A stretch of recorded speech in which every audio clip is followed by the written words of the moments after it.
Hello friends, welcome back to my channel Madhulika Kashyap and I am Madhulika. और आज मैं आप लोगों से बात करूंगी होशिमोटो थायराइडाइटिस के बारे में। एक्चुअली कुछ समय पहले मैंने एक वीडियो बनाया था, TSH इज़ हाई मीन्स।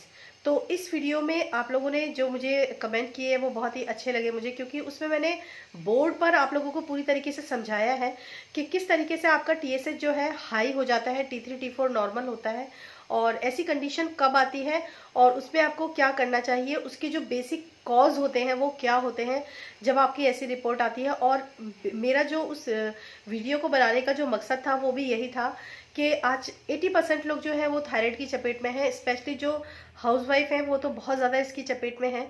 और जब भी आप रिपोर्ट टेस्ट कराते हैं, चाहे आप कितना भी कम पढ़े लिखे हो या ज़्यादा पढ़े लिखे हो, लेकिन आपको अपनी रिपोर्ट को देखकर ये समझना चाहिए कि आपके शरीर के अंदर क्या चल रहा है और आप उसको किस तरीके से ट्रीट करते हैं, बजाय इसके कि आप पूरी ज़िंदगी जो है वो मेडिसिन खाते रहें थायराइड की। ये कोई सोल्यूशन नहीं है, it is not a treatment, बल्कि ये एक आप अपने शरीर को इरिटेट कर रहे हैं, ये कोई सही चीज़ नहीं होती है। तो इसीलिए मैंने ये वीडियो बनाया था, और उस वीडियो का लिंक जो है मैं डिस्क्रिप्शन बॉक्स में डाल दूंगी।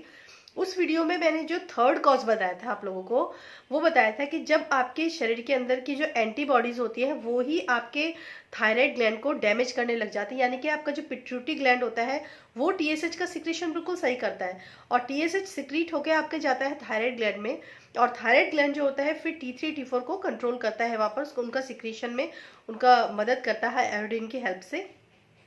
लेकिन होता क्या है कि जब आपका ग्लैंड ही डैमेज हो रहा हो, एंटीबॉडीज जो होते हैं वो आपके ग्लैंड को ही डैमेज करते हैं, तब ये सिक्रीशन जो होता है बिगड़ जाता है और इस तरह की प्रॉब्लम जो होती है वो खड़ी हो जाती है। देखिए, मैंने उस समय पे आप लोगों को बताया था कि ये एक ऑटो इम्यून डिसऑर्डर है, और इस पे आपको ज़रूरत है सबसे ज़्यादा अपनी इम्यूनिटी को बूस्ट करने की। उसका सिर्फ एक यही जो है तरीका होता है कि आप इस बीमारी से किस तरीके से बाहर निकल सकते हैं। तो आज के वीडियो में मैं आपको बताऊंगी इसके कॉजेस और इसके सिम्टम्स और इसका ट्रीटमेंट बाय डाइट, और सप्लीमेंट भी आप ले सकते हैं। लेकिन मैं इसमें कोई भी मेडिसिन के बारे में आप लोगों को इस वीडियो में डिस्कस नहीं करूंगी, क्योंकि मेडिसिन जो होता है वो कोई ट्रीटमेंट नहीं है। अगर आप अपने शरीर को खुद ही ठीक कर सकते हैं डाइट के थ्रू या सप्लीमेंट के थ्रू। एक्चुअली जो डाइटिशियन होते हैं उनका भी यही रोल होता है कि अगर आप किसी भी डाइटिशियन के पास जाते हैं तो वो आपकी पूरी बॉडी का चेकअप करने के बाद आपको प्रॉपर डाइट बताते हैं, एक डाइट प्लान आपको देते हैं।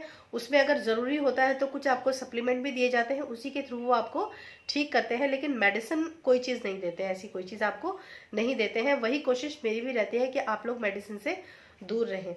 तो चलिए शुरू करते हैं ये वीडियो। और इस वीडियो में मैं आप सबसे पहले बात करूंगी कि होशिमोटो थायराइडाइटिस जो होता है वो क्या होता है। ये एक एंडोक्राइन ग्लैंड है और ये एक ऑटो इम्यून डिसऑर्डर है। यानी कि जो आपका इम्यून सिस्टम है जब लो हो जाता है तो आपका इम्यून सिस्टम एक एंटीबॉडीज को क्रिएट करने का काम करता है, और ये एंटीबॉडीज जो होते हैं आपके थायराइड ग्लैंड को डैमेज करते हैं। इस जगह पर मैं एक ही बात और बोलना चाहूँगी कि मैंने इससे पहले जो है थायराइड के ऊपर कम से कम 5-6 वीडियो बनाए हैं। उसमें से सिर्फ एक ही बंदे ने मुझे कमेंट करके बोला था कि मैंने अपना एंटीबॉडीज चेक करवाया था, मेरा एंटीबॉडीज नॉर्मल था। उसके अलावा आप में से कभी किसी ने ये नहीं सोचा कि अगर आपको थायराइड की प्रॉब्लम है तो आप अपने शरीर के अंदर एंटीबॉडीज को चेक करवाएं, ताकि आपको पता चले कि आपको होशिमोटो डिजीज है या फिर आपको कोई दूसरी प्रॉब्लम है या फिर आपको गोइटर की प्रॉब्लम है। इस तरह की जो है ये चीज़ें बेसिक होती हैं, ये सबको पता होनी चाहिए और ये जानना बहुत ज़रूरी होता है आप लोगों के लिए। क्योंकि अगर आपका इम्यून सिस्टम वीक है तो खाली होशिमोटो क्या, आपको और भी कई तरह की प्रॉब्लम हो सकती हैं। और इसका जो सबसे बेहतरीन ट्रीटमेंट है वो भी मैं आप लोगों को बताऊंगी, जो कि आप खुद कर सकते हैं। इसमें आपको कहीं से बाहर कुछ करने की ज़रूरत नहीं है। सबसे पहले मैं आपको बताती हूँ कि होशिमोटो के सिम्टम्स क्या होती हैं। इसमें जो होता है, जो गले का जो फ्रंट भाग होता है वो हल्का सा स्वेल रहता है, ग्वाइटर की तरह नहीं लेकिन हल्का सा स्वेल रहता है। स्लगिशनेस होती है, वीकनेस होती है, टायर्डनेस होती है, और लथार्जिकनेस बहुत ज़्यादा होती है।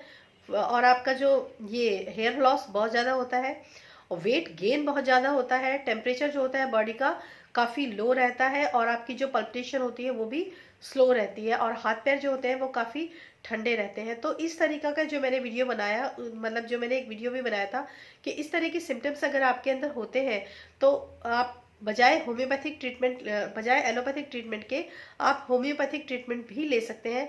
और इसके ऊपर मैंने एक वीडियो बनाया हुआ है बेस्ट मेडिसिन के लिए, जो होम्योपैथिक की बेस्ट मेडिसिन है उसका जो कॉम्बिनेशन है, जो डॉक्टर स्वप्निल सागर जैन है उन्होंने ये कॉम्बिनेशन बताया है और ये कॉम्बिनेशन बहुत ही अच्छा है और ये वर्क करता है। तो इस तरह का भी आप ट्रीटमेंट ले सकते हैं बजाय एलोपैथिक के। तो इस तरह की जो सिम्टम्स अगर आपको देखने के लिए मिलते हैं अपने शरीर के अंदर, तो आपको समझना चाहिए कि आपको हॉशिमोटो थायराइडाइटिस की प्रॉब्लम है। इसमें कुछ ऐसे मिथ्स भी हैं जो कि अभी समाज में फैले हुए हैं, I don't know why, but ऐसे मिथ्स हैं। कुछ कहते हैं कि ये जेनेटिकली आपकी बॉडी के अंदर ट्रांसफर होता है, जबकि जो मैंने लास्ट वीडियो बनाया था, स्ट्रांगली मोटिवेटिव जो वीडियो बनाया था, आप उसमें देख सकते हैं कि अगर आप अपना लाइफस्टाइल बिल्कुल सही तरीके से रखते हैं और किसी भी तरह की कोई गलत काम नहीं करते हैं, गलत खान पान आपका नहीं है, न्यूट्रिशियस फूड खाते हैं, अपना एक लाइफस्टाइल अच्छे से मेंटेन करके रखते हैं, तो इस तरह की जेनेटिकली चीज़ें भी आपके साथ पास ऑन नहीं होती है, अगर आप इस तरह का ध्यान रखते हैं तो। और कुछ लोग ये कहते हैं कि हमारी जो लार्ज इंटेस्टाइन होती है और जो स्मॉल इंटेस्टाइन होती है, उसके अंदर एक ऐसा बैक्टीरिया होता है जो ट्रिगर होता है, जिस कारण से ये जो प्रॉब्लम होती है वो खड़ी होती है। लेकिन अमेरिकन जो इंस्टीट्यूट है, जहाँ पर एक डॉक्टर रिचर्ड है, जो उन्होंने एक रिसर्च किया एक न्यूट्रिएंट के ऊपर बेसिकली, और उन्होंने ये पूरी लाइफ ही इसके ऊपर डिवोट किया। और उन्होंने जब इस चीज़ का पता लगाया कि जो हमारा इम्यून सिस्टम होता है वो किस कारण से लो होता है, कौन सा ऐसा न्यूट्रिएंट होता है जिसकी डेफिशिएंसी अगर हमारी बॉडी के अंदर हो जाती है, तो उस वजह से हमारा जो इम्यून सिस्टम होता है वो लो हो जाता है। अगर उस पर्टिकुलर न्यूट्रिएंट की डेफिशिएंसी हमारी बॉडी के अंदर नहीं होगी, तो इस तरह की प्रॉब्लम कभी नहीं हो सकती और जेनेटिकली भी नहीं हो सकती। और अगर हो गई है तो भी अगर हम अपनी डाइट के ऊपर थोड़ा सा फोकस करते हैं, तो ये हम इन चीज़ों से काफ़ी हद तक बाहर भी निकल जाते हैं। तो ये जो डॉक्टर है, ये है डॉक्टर रिचर्ड। इन्होंने एक बताया कि सिलेनियम नाम का एक न्यूट्रिएंट होता है, इसी सिलेनियम के ऊपर ये एक मैजिकल न्यूट्रिएंट इसको बोला है उन्होंने। फैसिनेटिंग जो न्यूट्रिएंट है ये इतना ज़्यादा इंपॉर्टेंट होता है। जैसे हम लोग हमेशा कैल्शियम आयरन करते रहते हैं, लेकिन सेलेनियम इतना इम्पॉर्टेंट रोल प्ले करता है हमारी बॉडी के अंदर कि अगर इसकी डेफिशिएंसी हमारे शरीर के अंदर हो जाती है, तो ये समझ लीजिए कि किसी भी तरह की प्रॉब्लम या किसी भी तरह का इन्फेक्शन हमें हो सकता है। यहाँ तक कि सेलेनियम जो होता है, अगर उसकी डेफिशिएंसी बॉडी के अंदर हो जाती है, तो कई दफ़ा कैंसर तक की प्रॉब्लम भी आ जाती है। अगर जेनेटिकली ये प्रॉब्लम आपके किसी को फैमिली मेम्बर में, अगर आपको किसी को कैंसर है या फिर हाइपोथायराइड की प्रॉब्लम है, तो अगर ये चीज़ें हैं, तो आपको ध्यान देना चाहिए कि आपकी डाइट के अंदर सेलेनियम जो होता है वो प्रॉपर होना चाहिए। और यहाँ इंडिया में तो खैर इस चीज़ों पे कोई ध्यान नहीं देता, जहाँ तक मैंने देखा है, लेकिन बाहर जैसे कोई डाइटिशियन वगैरह होते हैं, तो वहाँ पर ये चीज़ होती है कि अगर आप किसी डाइटिशियन के पास जाते हैं तो प्रॉपर आपका चेकअप करते हैं। हालांकि पर्टिकुलर सेलेनियम का टेस्ट जो होता है वो बहुत डिफिकल्ट होता है। अगर आपको कोई इंडिया में कहे कि हाँ मैं आपका सेलेनियम का टेस्ट कर सकता हूँ कि आपकी बॉडी में कितना सेलेनियम होता है, तो गाइज आपको मैं बता देती हूँ कि इसको बिल्कुल भरोसा मत करना, क्योंकि वो सेलेनियम जो होता है वो जो आपने रिसेंटली फूड खाया है, चाहे आपने सप्लीमेंट लिया है या रिसेंटली जो आपने फूड खाया है, उसके ब्लड रिपोर्ट के अकॉर्डिंग वो आपको बता सकता है कि आपकी बॉडी में इतना सेलेनियम है। लेकिन वो रिसेंटली फूड का होता है, एक्चुअली वो आपकी बॉडी का जो परसेंटेज है सेलेनियम की उसको नहीं बता सकता।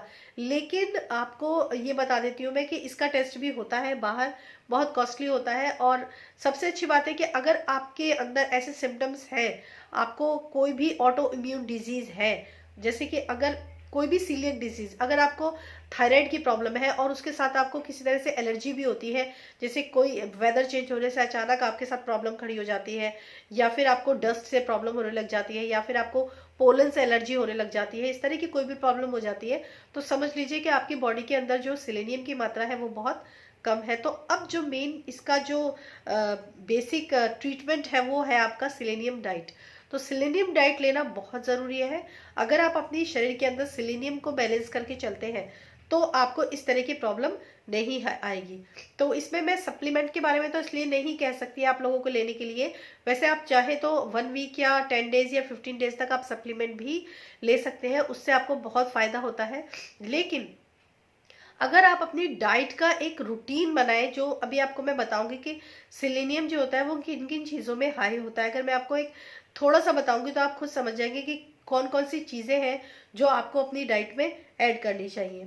दूसरा, मैंने हॉशिमोटो डिजीज़ के बारे में जो इस तरह का जो एक बेसिक डाइट प्लान और ये सुना है, तो उसमें यही बताते हैं कि आपको ग्लूटेन फ्री हो जाना है, आपको शुगर फ्री हो जाना है, आपको डेयरी फ्री हो जाना है, सिर्फ फ्रूट्स, वेजिटेबल्स और ये आपका मटन और चिकन, इन सब चीज़ों पे कंसंट्रेट करना है। तो ये सब पॉसिबल हो पाना बहुत ही ज़्यादा मुश्किल होता है। कोई 100 में से कोई एक ही हो सकता है जो इस चीज़ को, जो है इस डाइट प्लान के, इस तरह के डाइट प्लान को फॉलो करे, और अगर फॉलो कर भी लेता है तो वापस से फिर जब वो अपनी कंडीशन पे आता है तो वही हाल हो जाता है। तो ये कोई इसका कंक्लूजन भी नहीं है, ये कोई इसका ट्रीटमेंट भी नहीं लगता मुझे।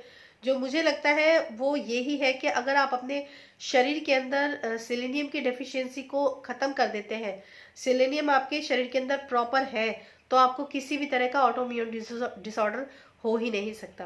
तो सेलेनियम किन किन चीज़ों में हाई होता है? सेलेनियम होता है जो एग्स होते हैं उनमें, चिकन में, ओट्स में, व्हीट, ब्राउन राइस, और जितने ब्राज़ीलियन नट्स होते हैं सेलेनियम इनके अंदर बहुत ज़्यादा होता है। सनफ्लावर सीड, ये सब जो होते हैं इनके अंदर सेलेनियम बहुत ज़्यादा रिच फॉर्म में होता है। तो अगर आप इस तरह की डाइट को फॉलो करते हैं, जैसे मैं अभी पर्टिकुलर क्या करती हूँ, मैं मॉर्निंग में 2 बॉइल्ड एग और एक बोल जो है वो मेरा ओट्स का रहता है। तो अगर आप इस तरह का कोई भी अपना एक मील प्लान बनाए, सब लमसम के, हाँ मुझे इस तरह का कुछ मील प्लान बनाना है जिसमें मैं most of the time selenium का यूज़ कर सकूं, क्योंकि ओट्स जो होता है वैसे भी फैट लॉस के लिए बहुत अच्छा होता है, और ओट्स के अंदर जो न्यूट्रिएंट्स होते हैं वो ऐसे होते हैं जो आपके थायराइड ग्लैंड के लिए बहुत अच्छे तरीके से वर्क करते हैं। प्लस ओट्स के अंदर सेलेनियम भी बहुत अच्छी मात्रा में होता है। एग्स के अंदर भी प्रॉपर्टी कुछ ऐसी ही होती है। और इस तरीके की अगर आप ना एक डाइट प्लान थोड़ा सा मेंटेन करने की कोशिश करें इन चीज़ों के साथ, तो आप देखेंगे कि काफ़ी हद तक आप इन चीज़ों से बाहर आ सकते हैं। लेकिन ये सेलेनियम जो है ये बहुत इंपॉर्टेंट है आपकी पूरी लाइफ के लिए। आपको पूरी लाइफ में इसके लिए डेफिशिएंट कभी भी नहीं होना चाहिए। और आगे आप भी जो मतलब घर में फैमिली मेम्बर्स हैं, आप उनकी भी डाइट का ध्यान रखिए कि अगर आपके फैमिली में या आपके पास्ट फैमिली में कोई इस तरह की ऑटोइम्यून डिसऑर्डर आपके रहे हैं, तो तब तो आपको बिल्कुल स्पेसिफिकली ध्यान रखना चाहिए कि आपको बिल्कुल सेलेनियम को अपनी डाइट में ऐड करना चाहिए।